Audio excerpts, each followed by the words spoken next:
আমরা যে হোটেলে রয়েছি সেই হোটেলের ছাদ থেকে ভিডিওটা করছি। এখান থেকে পুরো সিএমসিটা দেখা যায়, আর পাশের জিনিসগুলো খুব সুন্দর সুন্দর দেখাচ্ছি। দেখো সামনে পাহাড়টা, দেখো পাহাড় নেটা অ্যাকচুয়ালি টিলা বলে এখানে, দেখতে পাচ্ছ। এখান দিয়ে সূর্য যখন তোমার অস্ত্র যায় খুব সুন্দর লাগে যখন।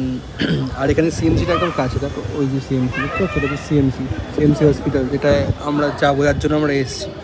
তো আর এই ছাদটাও খুব ভালো, দেখো কত সুন্দর এখানে রয়েছে, আর হাওয়াও দিচ্ছে এখানে। ওয়েদারটা কিন্তু খুব ভালো। এমনি আমাদের কলকাতার যেমন ছিল গরম থেকে এখানে ভালো। এমনি ওয়েদার রিপোর্ট দেখছিলাম এখানে 38 ফিট দেখাচ্ছিলো, কিন্তু এসে দেখলাম মেঘলা করেছে, বৃষ্টি হওয়ার সম্ভাবনা। বৃষ্টিটা তো ভালোই হবে।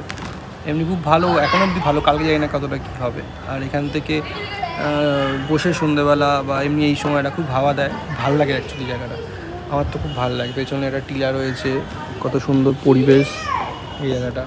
আর কালকে থেকে যুদ্ধ হবে ওই জায়গাটাতে, ওই জায়গাটাতে যুদ্ধ হবে। তো কালকে দেখা হবে আবার। আর যদি আজকে সন্ধ্যাবেলা কোথাও বেরাই তাহলে আবার ভিডিও করবো। চলো টাটা।